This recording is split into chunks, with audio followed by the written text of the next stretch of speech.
Hello, Joseph Musoda here presenting to you Inspiring Today, a platform that is there to inspire, inform, educate, and even motivate you for a successful life. So today I have one of the most influential people in our society, the society I'm living in right now.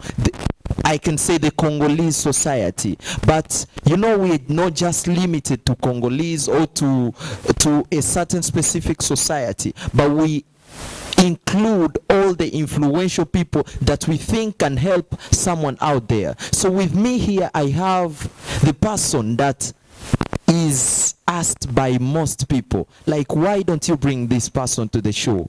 And with me here I have MC Sedrick. MC Sedrick, how are you doing? I'm doing good, man. How you doing? It's nice to be here. Wow, that's amazing. So tell us about life. How's life? Man, life is beautiful, man. It's amazing. I think I'm really strong physically and mentally, and especially the mental one is the most important. Wow. So I think my mental is on point. Wow, that's really good. So for a person who doesn't know you, who is Cedric? Well, a common guy, somebody funny, social, I love people, you know, I love to see the best out of people. Yeah. I mean, that's me. I mean, that's why you call me my people. It means just like you're my people, I'm your people, because you are there for me. It's like the Ubuntu style. Yeah, that's Cedric, of course. So that's where my people, if you don't know my people, that's his catchphrase. Everybody who knows him, that's the phrase they first need to know before they know even that phrase more than they know him, I think. So yeah, my people is like a community, like you, my people. It's MAPIPO. Yeah. And everybody that is there for you, a family, close friends, anybody that is just like a present to your life is your person. That means my people. So you take it's my people. My people. My people. Yeah, it's kind of branding. Oh, that's the branding. Oh, that's so you have heard where my people comes from. That's our people. You are his person, I'm here. So that's my people. So tell us about MC Sedrick.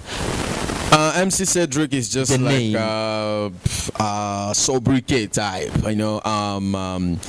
Just because social media, first of all, sometimes you don't want to disclose all your names, but also I do MCing in different places, wedding, big events, galas and different shows. That's why the name MC Sedrick came. Actually, before it used to be MC Said Moo, and then I just let that one go. Oh, that's really great. That's really great. So do you think the branding or putting yourself out there in a different style has helped you somewhere? I mean, yeah, Cedric is a multi-faced person. I can do different things. I'm a MC here somewhere. Yeah. I'm you know, organizational, community or projects, wherever somewhere out there. I'm a public speaker on issues and global issues somewhere there. So you can see me in multi-faces and in different angles. So that's who I am. Okay, that's really good. So that's the branding. It has helped you paint the picture of who you are today. Yeah, different places in different spectrum. Oh wow, that's really great. So I want to know for the viewers, because this show is basically brought so that we may empower and motivate young people out there to start up their own thing. So can you tell us a brief background story of you? I mean, it's a long story. We can even spend hours being here. You know, I grew up in the Congo, raised somehow in my teenage age in Uganda, and just, you know, struggle with life a lot, trying to do things here and there, but most importantly trying to bring community together for change, and trying to see how we can bring about contribution to what we can be able to do on our level. And back in the days, I would say 15 years ago, it was just like trying to see what can we do regardless of where you are and how you are and what you can be able to bring in a society. So yeah, technically, you know, that's like the genesis of you know, things and who I am. Because for me, I feel like a story of where we're coming from is very important, because people see people the way they are today, they think they just born like that. You know, people comes from a different you know, upbringing. That's really great.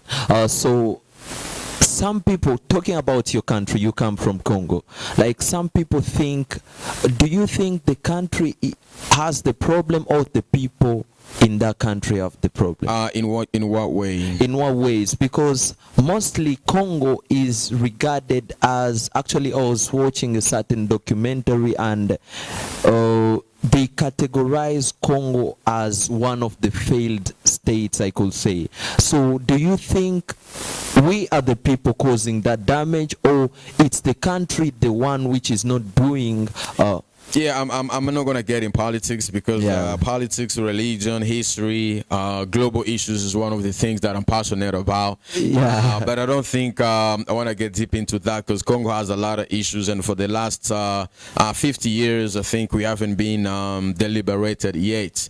And of course, there is a lot of issues, you know, into that when it comes to politics, when it comes to economy, but also when it comes to resources that we have. So there is a lot of factors. So being called a failed state, for me personally, of course, I'll blame the multi-internationals, I'll blame the colonials, but also the most important people to blame are politicians who have not seen the best out of themselves, that have just been careless and dumb of things that they're supposed to do that they don't do. So I think there is a mix of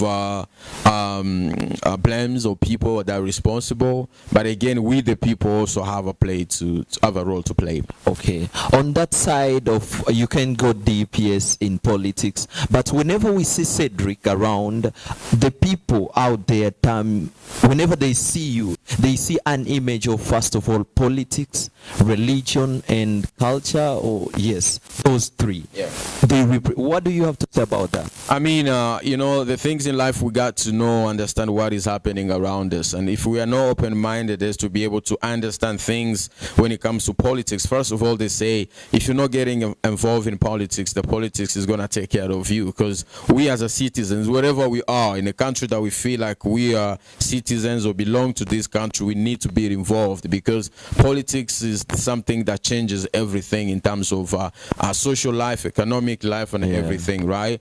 Culturally speaking, of course, we come from a generation that has been so much enslaved, and somehow also with the colonials. So we need to understand, because most of our culture has been taken away from us, but also social life and global issues, things that are happening in our daily lives that is making mostly Africa to be the way it is today. Of course, we got to be involved somehow, and we as a young generation, we got to play a role in all those aspects. Oh, that's really good. So what about religion? The third aspect. Religion, my favorite topic. I'm asking this because on your platform, My People Talk Show, you criticize basically the youths, and I see most of the comments saying that, oh no, because you passed in a different lifestyle, no, because you're in a different state, no, because I do not criticize, but I trying to challenge the status quo. I trying to challenge, you know, we grew up in a society that does not ask questions. We grew up in a society that is,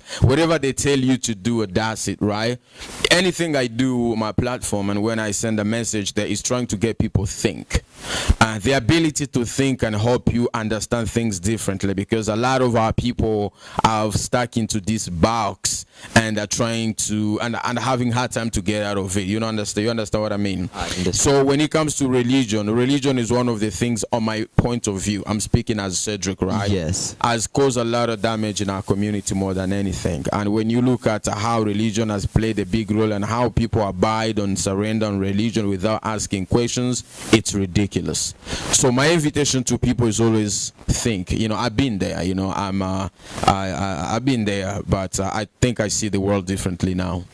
So what has brought that? What has brought about you seeing the world differently? Because if you recall, 8 years ago, the Cedric we knew, or people knew, was this church guy, I could say, this church person who does who ministers in church, but that's changed. Yeah, that changed a lot. That changed. You're right. That changed because I've seen things differently. I've grown up, first of all.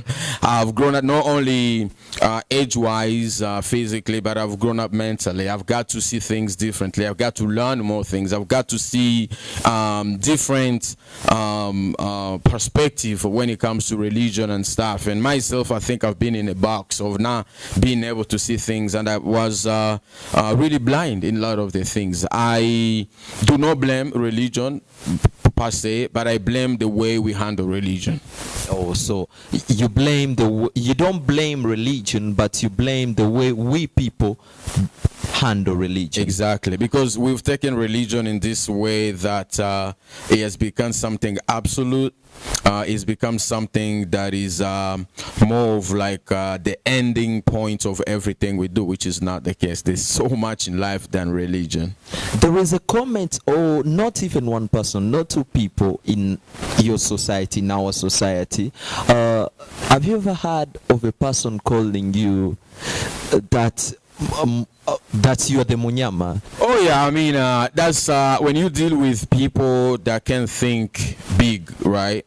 You expect them to throw names, you know. I've had people call me sis, right? Yeah. I've had people call me Antichrist. I've had people call me atheist. I've had people call me Illuminati. It's just because people, you know, when people can get to the level of reasoning with you, they're trying to give you a label, right? And for me, I do understand people because I do understand my community very well. I do understand the people around me, and that is not their problem. It's a level of thinking. And the moment they get somewhere up, then they'll realize that no, we were wrong. So this has always been my question. Like, whenever we see in our society, whenever someone reaches a certain level in life, they tend to term it as satanic, like because I don't know. Our community's been lied on before so much. We've been lied on. It's just like when the colonials came, right? They brought us the Bible and told us the verses that the poor the rich will never inherit heaven. Only the poor will go to heaven. You know what that means you psychologically is that you gotta be poor so you can see heaven, right? It makes people not willing to work hard to be able to get to benefit to this material wealth that we have on earth, right? Because the idea of heaven and earth makes traumatize people, by the way, and confine people in a way that you don't want to do things in the way you want to do it, but you want to do things in a way you're told to do because of hell and heaven, and that traumatizes a lot of people in our society today. Honestly, a lot of people in that really cage that they need to get out of, honestly. That's it about religion. I think I've asked most of those questions that are always asked. So let's go back to you.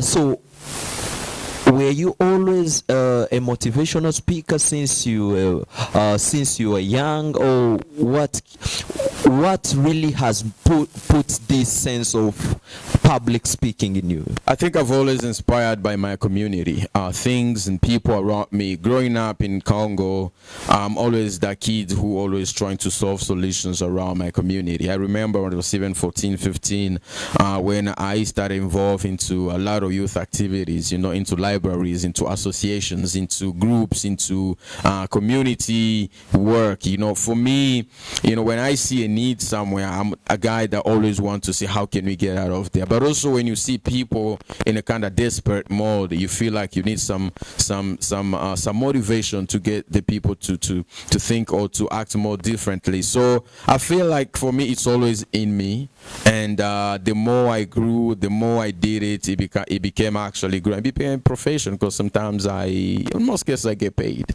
to do that now. So what else do you do apart from public speaking? Yeah, I mean, I'm a project management, well, say expert type. I help small businesses to think differently. Also organizational, you know, stuff. I also do small businesses here and there, entrepreneurship.